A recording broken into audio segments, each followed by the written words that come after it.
rencana ujian nasional kembali diadakan pada tahun 2026.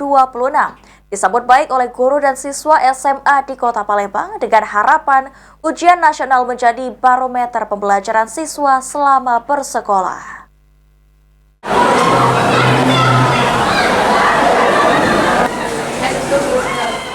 Pemerintah berencana kembali menyelenggarakan ujian nasional di tahun 2026 mendatang. Hal tersebut ternyata disambut baik pihak sekolah dan juga siswa di Kota Palembang. Seperti Kepala SMA 1 Muhammadiyah Palembang, Muhammad Bustori, yang menyambut baik rencana tersebut. Lantaran dengan diadakannya kembali ujian nasional dapat memotivasi siswa untuk belajar dengan giat.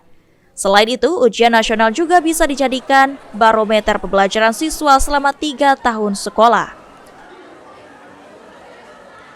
Sangat mensupport apa yang direncanakan oleh pemerintah, khususnya Kemendikdasmen, karena ini sebenarnya jadi barometer anak-anak yang memang bukan mengejar nilai sebenarnya. Jadi nilai ini sebagai patokan dan jadi barometer per daerah juga bisa pemetaan pemerintah, bagaimana pemahaman apa yang diberikan oleh guru sehingga bisa tersalurkan dengan nilai yang dia punya.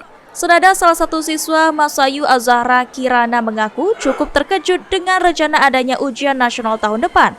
Namun dengan adanya ujian nasional bisa menjadi motivasi siswa kelas 12 dalam belajar agar dapat masuk ke PTN yang diinginkan. Sebagai salah satu dari perwakilan dari siswa kelas 12, saya sendiri sebenarnya cukup terkejut akan diadakan lagi ujian nasional pada tahun depan. Mungkin menurut saya ujian nasional ini bisa dijadikan sebagai motivasi bagi kami siswa kelas 12 untuk masuk ke perguruan tinggi, karena nilai dari ujian nasional itu pasti akan dipergunakan untuk memasuki perguruan tinggi. Jadi yang pasti ujian nasional ini akan menjadi sebuah wadah untuk memotivasi kami sebagai pelajar, terutama bagi siswa kelas 12. Baik, berarti secara tidak langsung menyetujui dengan misalnya ada rencana tahun depan lagi? Ya, untuk sekarang sebenarnya saya menyetujui.